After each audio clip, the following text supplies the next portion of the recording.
नमस्कार। अनुज लुगुन की एक और सुप्रसिद्ध कविता, रेलगाड़ी और ठंड। क्या रेलगाड़ियां ठंड से ठिठुरती हैं? ये ख्याल आते ही मुझे ध्यान आता है कपड़ों का, जो उतार दिए गए हैं पहाड़ों, पेड़ों, जुगनुओं और तितलियों की देह से जबरन। उनकी देह पर ना कंबल होता है, ना कोई गर्म कोट। नंगे बदन वे बेतरतीब चले जाते हैं, कारखानों में, खदानों में, खेतों में। और एक दिन अंधेरा ढक देता है अपनी चादर से उनकी लाशों को। मैं सोचता हूं, हमारी देह भी अगर लोहे की बनी होती तो हमें भी ठंड नहीं लगती। हम भी निर्ममता के साथ कुचल सकते हैं किसी भी मौसम को। लेकिन तभी दादी पालू बुढ़िया की आवाज सुनाई देती है।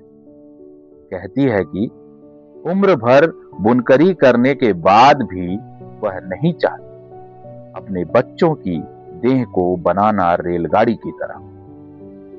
वह जानती है जंगली गांव से होकर गुजरती है रेलगाड़ी, और सभी सहजीवी कांपते हैं, ठिठुरते हैं, सिहरते हैं।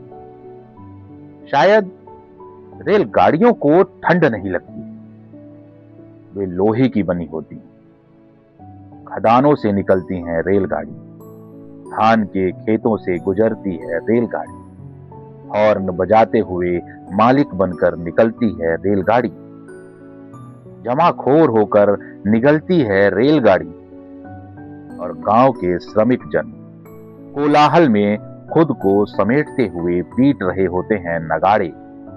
ठंड का प्रकोप फैलने लगता है, सूक्ष्म तीखी हवा भेदती है कलेजा। आधी रात को अपने बचाव में लोग जुटने लगते हैं अलाव के सामान। हॉर्न बजाते हुए निर्ममता के साथ चली जाती है रेलगाड़ी राजधानी की ओर। और पालू बुढ़िया के किस्सों में पसरता जाता है यह दृश्य।